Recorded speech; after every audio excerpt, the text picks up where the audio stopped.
We'll go ahead and get started. So thank you for everyone who is watching live here with us right now, and then who will be watching on any of our website, YouTube, Facebook, some of our social media sites as well. We want to thank Andrew Holden with the OSU Extension here in Ashtabula County for joining us and having a great conversation real quick about a pretty important topic that's facing us right now, but even just in general, and really kind of excited to learn more about what you all do and some of the services that you've got here in the county. So Andrew, if you wouldn't mind, just kind of introduce yourself. What does OSU Extension broadly do? What's your role with OSU Extension? And love to get the conversation started. Fantastic. Well, thank you, David, for having me today. I'm glad to be here. I'm from Ohio State Extension. My name's Andrew Holden, and I am the Agriculture and Natural Resources Educator. And you're still pretty new, right? Yeah, I am fairly new. I started in this position in October of 2018. Okay. But I am originally from the county. I grew up here on a dairy farm, and I'm happy to be back and glad to be working with agriculture back here in Ashtabula County. So, Extension, our mission for the entire extension is that we create opportunities for people to explore how science-based knowledge can improve our social, our economic, and our environmental conditions. So that's condensed down into one short sentence, but mainly what we do is we provide information for people. Okay. And when Extension was invented back in the day, the idea was we have these great land-grant universities, and in Ohio, that's Ohio State. And there's a ton of research and information happening and going on at those land-grant universities. And they wanted to figure out a way to pass that information and bring that information to every corner of the United States. So Columbus is 3 hours away, and there's a lot of good information and research going on there, but we wanted to be able to bring it to the people of every county, including Ashtabula County. And that's so why. Do you work for OSU directly? Or are you kind of like a liaison then, or how does that work? Yeah, so I work for Ohio State Extension, which is in the College of Food, Agriculture, and Environmental Sciences, which is one of the colleges in Ohio State University. So I directly work for Ohio State University as an educator. And like I said, my role is the agricultural educator. So we have a couple different program areas, but when it comes to agriculture in Ashtabula County, I'm kind of the liaison of information, between the research and information we do and the people of Ashtabula County. So who are some of the staff that work in your office? What are some of their roles and responsibilities, and how would the public, learn from them, or what kind of resources would they be sharing with the public? Yeah, so we have, right now we have 7 staff members in the Ashtabula County office, including me. So I'm the ag educator. We also have Jenna Hoyt, which is the 4-H extension educator. We also have a program assistant, an office assistant, local foods coordinator, and then 2 SNAP Ed program assistants. So there's a couple different program areas. 4-H is one of them.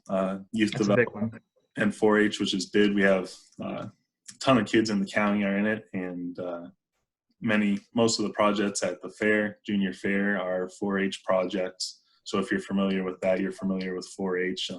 But it's more than just fair. 4-H is year-long, throughout the year, youth engagement. What are some of the things that they're doing with 4-H right now? You're not being able to get together. I remember I was in 4-H, and we would have monthly meetings and with animals or with projects. So how are they kind of coping with everything?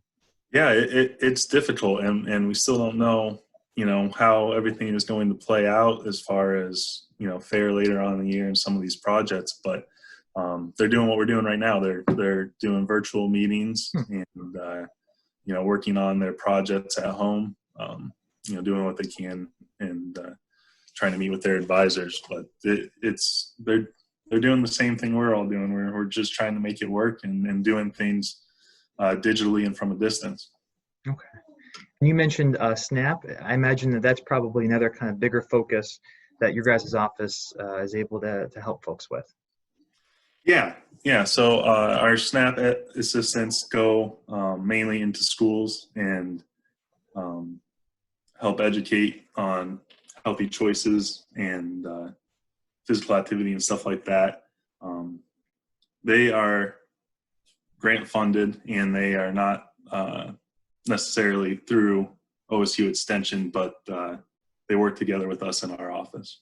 Okay. So what are they, doing right now and not being able to be in the schools? Do they kind of perform education typically with kids or different programs, or do they actually help provide some of the SNAP food and benefits?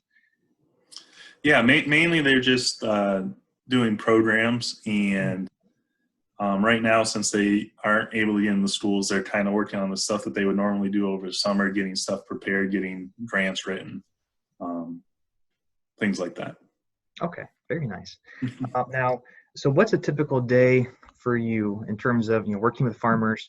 I know a lot of folks probably have read some of the articles about milk dumping, for example. I've been seeing more and more about meat processing and some of the issues.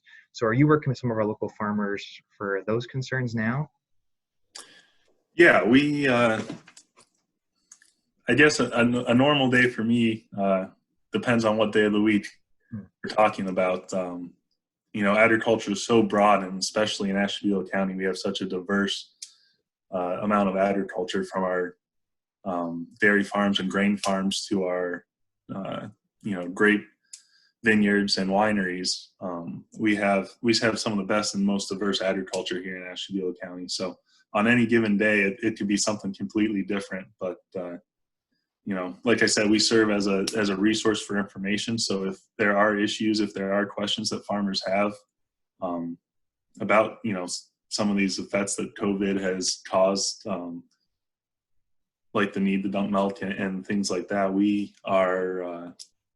here to provide information and help in any way possible. Are you seeing any of our local farmers? So, for folks who are listening, one of the biggest ways that our office, as the auditor's office, interacts with OSU Extension and Farm Bureau, for example, and other ag organizations, is through our CUV, or our tax savings program for farmers. And that's a huge savings, largely because farmers live right on the margin for profit. Farming is a business.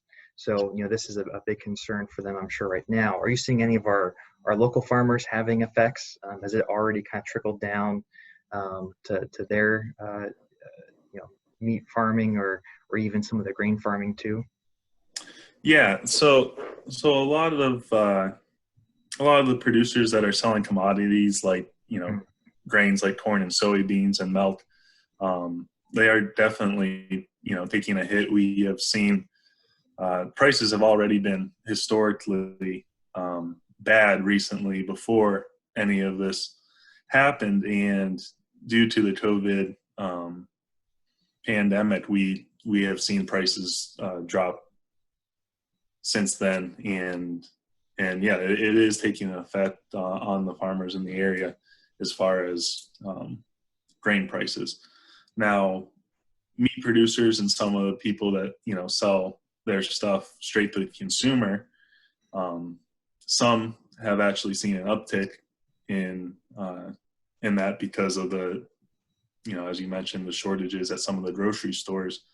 People are turning to local producers, and I know some that are selling out their stock. Wow, already. And that was one of the big questions that, when we shared that you're going to be talking with me real briefly, we got a lot of questions on, well, how can I buy local? Or how do I know where there are meat producers that I can buy a pig or a lamb from? Or if I want to buy, tomatoes, where do I go for that? And so you guys are kind of the big information arm for local farming and resources and that type of thing. So how can the normal public be able to go out and actually shop local for produce and for meat? Yeah, so we a few years ago we actually had the opportunity to start this position. We don't have any other positions like this in the state of Ohio, but our office, we were able to start a local foods coordinator position, and that's in our office, and that's Julie Wayman. And together with that position and the local foods council, Ashtabula County's food council, they have been able to put together a buying local foods guide for Ashtabula County. And they are working on the 2020 version, and it should be out sometime, hopefully early June. But we still have the 2019 version available if people are looking for a resource now. So what's in that guide? Where can I find it? I know we had some here physically in our office, and they went, I think, in like 2 days. Yeah, so the guide is on our website. Okay, and where's that? If you go to ashtabula.osu.edu, and then you're going to go under the program areas under community development, and then you'll find the local foods guide 2019. Perfect. And what's there? Because it's digital, right? And there's a map. Yeah, it's a digital guide. There is a map that includes locations, so you can find what's close to you.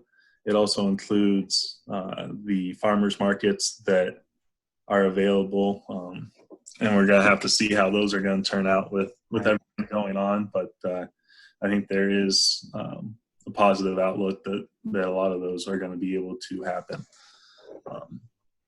Get nice big open spaces, and hopefully that'll. Yeah. So on that guide, then, like I said, if I wanted to look up, I really want tomatoes. I can then look up and see, well, here are all the different farms in the county that sell tomatoes, and here's contact information, and I could just reach right out to them. Yeah, so there are a couple different categories. We have farmers markets, we have farmers and producers, or farms and produce, honey producers, meat producers. We also include wineries, and then other resources, as well as harvest calendars to tell people, what's in. Wonderful. So we can't expect to be having, strawberries in the fall time, fresh strawberries grown around here. That's just not when those are ripe. So we include that so people know when they can buy and where and that type of thing. That should be a great resource for folks. I think one of the big kind of takeaways from right now has been trying to focus more on local purchasing and sourcing. I think that's the key code word, so sourcing. So it's pretty cool. You guys were already ahead of the curve in that sense. Well, yeah, I mean, the local food movement has been growing for a lot of time, and for some farms that don't want to be as big in acreage, another option to stay profitable is to sell directly to the consumer or specialize in some way, and we're seeing a lot of that happening here in Ashtabula County. Like I said, we're so fortunate to where we are in the country that we can be so diverse in our agriculture. Mm-hmm. And then I myself even signed up for something recently. So you guys have different classes and kind of learning opportunities through the local foods program. So what are some of those? And if people were interested, how would they get in touch? Yeah, so I would direct everybody to check out our Facebook page. We have Ashtabula County OSU Extension Facebook page. And then you can also check my Facebook page out, Andrew Holden, A&R educator, for new programs that we're going to be pushing out. We're doing some online things. Like you mentioned, the local foods program is doing an online gardening class. Mm-hmm. That is every Tuesday at 6 o'clock. And that is available to sign up on our Ohio State Extension Facebook website. Okay, that's great. I think they'll be pretty fun, and just another way, people are home right now, not able to do things. I've been told probably the home improvement, self-home improvement, and gardening is going to be something that's just going to explode as people have time, and so that'll be a great resource for folks. So I just got one last question, and if anyone wants to type in questions that you may have for Andrew, feel free to do that now. And then the last question is, where is your funding coming from? How are you all kind of funded in that sense? Just because I think it's important for people to know, well, here's resources, and maybe it's tax dollars, or maybe it's donations, or how does that actually come about? Yeah, so Extension is sort of unique in that we receive governmental funding from our local level, our county level, the state level, and our federal level. So it's written into the budgets for Extension at all three levels of government. But then we also receive some funding from grants, donations that are tax deductible, and then program fees. So some of our programs that we put on, especially ones where we're giving out a lot of information that we have to buy, some of those we will charge for to recoup some of those costs and fund our programs. But yeah, our funding really comes from a variety of sources. It's great to know. So local tax dollars at work, helping to educate local farmers, helping to share, like we discussed, the local food guide and information to consumers locally, for us to be able to know where to purchase things and what stores, what farms are available to purchase from. And then, important things like 4-H and like the fair, especially for our youth, and really hoping that we're able to have a fair this year. That was one of the first things I thought of is, that won't be good. Yeah. Yep. We're hoping for it. Yeah. Well, great. Well, yeah, no, we do. Even if it's really spread out, and which the fairgrounds is the perfect spot for that, in that sense. But I appreciate you. Anything else you'd like to share, or anything coming up? Yeah. Yeah. I just wanted to say, if you can't tell, I'm working from home. We've been working from home the last couple of weeks, but Extension is still open. So if you have any agronomic questions or anything that Extension can help you with, give us a call. We will answer the phone. We'll answer your emails. We're still open for business, even though we can't be there in person. So feel free to reach out to me.